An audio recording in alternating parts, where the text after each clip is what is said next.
On l'oublie souvent, mais ce sont les agriculteurs et les éleveurs qui contribuent à remplir nos assiettes chaque jour. L'agriculture a aussi longtemps fourni le coton, le lin et la laine pour nous habiller. Aujourd'hui, elle produit même des agrocarburants pour faire rouler nos voitures. C'est aussi le secteur de production qui occupe le plus l'espace et joue donc un rôle très important dans l'aménagement du territoire, le développement des zones rurales et l'entretien des paysages. L'agriculture est donc un secteur stratégique et les pouvoirs publics y ont toujours été très attentifs. Pourquoi le secteur agricole devrait-il être aidé? L'agriculture est une activité risquée. D'abord parce qu'elle dépend des conditions naturelles qu'on ne peut pas contrôler. Les agriculteurs peuvent subir un orage de grêle qui détruit leurs récoltes, une sécheresse qui diminue leur rendement, ou des maladies qui attaquent les végétaux. La production est donc très variable, ce qui rend les prix de marché des produits agricoles très fluctuants et difficiles à prévoir. Ensuite, parce que si les agriculteurs n'ont pas les moyens de stocker ou de transformer leurs produits, ils sont parfois obligés de vendre à des prix peu rémunérateurs, voire même insuffisants pour couvrir leurs coûts de production. Enfin, parce qu'il leur faut investir des sommes importantes pour acquérir des terres agricoles et du matériel de culture ou des bâtiments d'élevage. Ils immobilisent donc beaucoup de capital. Comment les agriculteurs sont-ils aidés? Pour aider les agriculteurs à faire face à ces risques, à stabiliser leurs revenus, mais aussi à investir et se moderniser, les pouvoirs publics vont soutenir les prix agricoles et subventionner directement les agriculteurs. Ces interventions publiques font partie de ce qu'on appelle la politique agricole. En Europe, nous avons fait le choix d'une politique agricole commune à tous les États membres de l'Union européenne, plutôt qu'une politique nationale. Ce choix remonte à l'après-guerre, lorsque 6 pays, la France, l'Allemagne, l'Italie, la Belgique, les Pays-Bas et le Luxembourg, ont choisi de s'unir pour assurer la stabilité et la paix. En conjuguant leurs efforts pour construire une agriculture européenne moderne et plus productive, ils ont voulu assurer un développement économique plus rapide et un approvisionnement alimentaire à leurs citoyens. Aujourd'hui, la PAC est une politique phare de l'Union européenne. Elle représente 60 milliards d'euros de dépenses par an pour 28 États membres. Ces dépenses sont structurées en 2 piliers.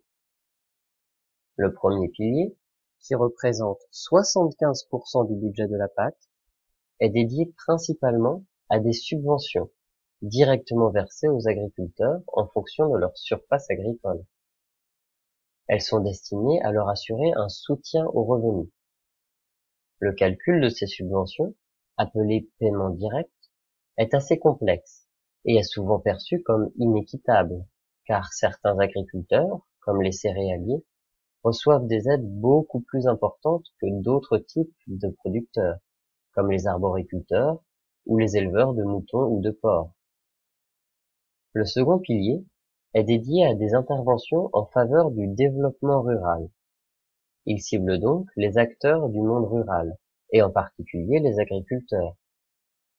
Il finance par exemple des contrats agro-environnementaux qui compensent les agriculteurs acceptant d'adopter des pratiques plus respectueuses de l'environnement, des aides à la modernisation des exploitations, ou encore des projets de mise en valeur du territoire.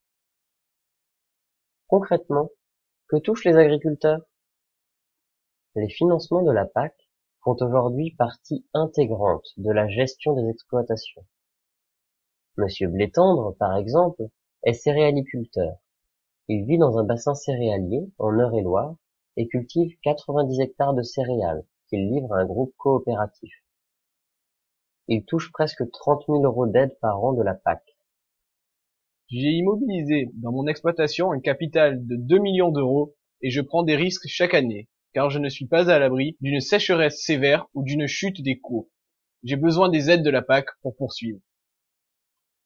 Monsieur Vinchot, lui, vit dans un village rural de l'Hérault Il a 12 hectares de vignes en AOC et 4 hectares d'abricotiers. Il est en permanence inquiet, car les cours de l'abricot sont très fluctuants et les abricotiers fragiles.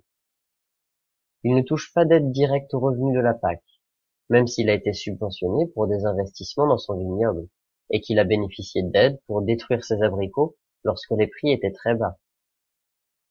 En moyenne, il touche moins de 1500 € d'aide par an de la PAC, principalement par le deuxième pilier.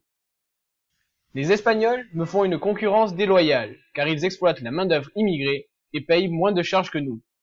Avec l'euro fort, mon vin ne se vend pas bien aux USA. Il faut mieux gérer le commerce mondial. J'ai besoin d'une assurance revenu pour faire face aux mauvaises années. Enfin, Madame Quatre Sabots a 65 hectares de prairies permanentes, 6 hectares d'orge d'hiver et un troupeau de vaches de race Aubrac. Sa commune, en zone de montagne, souffre de désertification. Elle doit faire des kilomètres pour trouver une pharmacie et un distributeur. Avant, elle avait aussi un petit élevage laitier, mais la coopérative laitière lui payait son lait à un prix trop bas, et les contraintes de travail étaient trop fortes. Elle est donc passée à l'élevage viande, mais l'abattoir a fermé il y a 2 ans. Désormais, il lui faut faire 100 kilomètres pour livrer ses bêtes. Sans les aides de la PAC, environ 20 000 € par an, elle ne s'en tirerait pas. Par mon travail, je maintiens le paysage et la qualité de l'environnement. C'est bon pour le tourisme. Il est normal qu'on m'aide à tenir dans ces conditions très rudes. La PAC est-elle critiquée aujourd'hui? La PAC est une politique qui est souvent remise en cause. Par certains agriculteurs qui estiment qu'elle les aide mal ou insuffisamment, et surtout parce qu'elle leur impose des contraintes administratives et techniques qu'ils jugent incompatibles avec leur statut d'entrepreneur, par des associations qui dénoncent les dégâts environnementaux engendrés par les incitations à l'augmentation des rendements, comme l'utilisation massive d'intrants, par des pays extérieurs à l'Union européenne, qui jugent que les aides de la PAC sont une atteinte aux règles de la concurrence sur le marché mondial, par certains États membres, qui jugent qu'ils financent une PAC ne leur rapportant pas assez. C'est le cas par exemple du Royaume-Uni, qui est donc de plus en plus réticent à participer au budget commun de la PAC, dont bénéficient beaucoup plus largement de gros pays agricoles comme la France ou l'Espagne. Comment évolue la PAC? La PAC a été réformée de nombreuses fois depuis sa mise en place en 1962. La dernière réforme en date, pour la période 2014 à 2020, a cherché à la rendre plus efficace, plus juste et plus verte. Par exemple, pour s'assurer que les agriculteurs sont aidés lorsqu'ils en ont besoin, des mesures de soutien spécifiques ont été mises en place en cas de baisse brutale des prix agricoles ou de conditions naturelles très défavorables. Pour rendre la PAC plus équitable, il a été décidé que les écarts d'aide attribués aux agriculteurs vont diminuer et tendre vers un montant unique à l'hectare agricole. Enfin, toucher ces aides aux revenus est conditionné à des pratiques plus respectueuses de l'environnement, ce qui participe à relégitimer ces aides auprès de l'opinion publique européenne.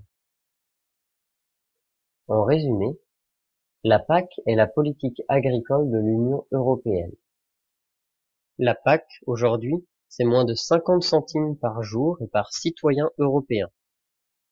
Elle soutient les 12 millions d'exploitations agricoles européennes, principalement par des subventions à l'hectare. Elle intervient aussi en accompagnant le développement des zones rurales, soit près de 60% du territoire européen.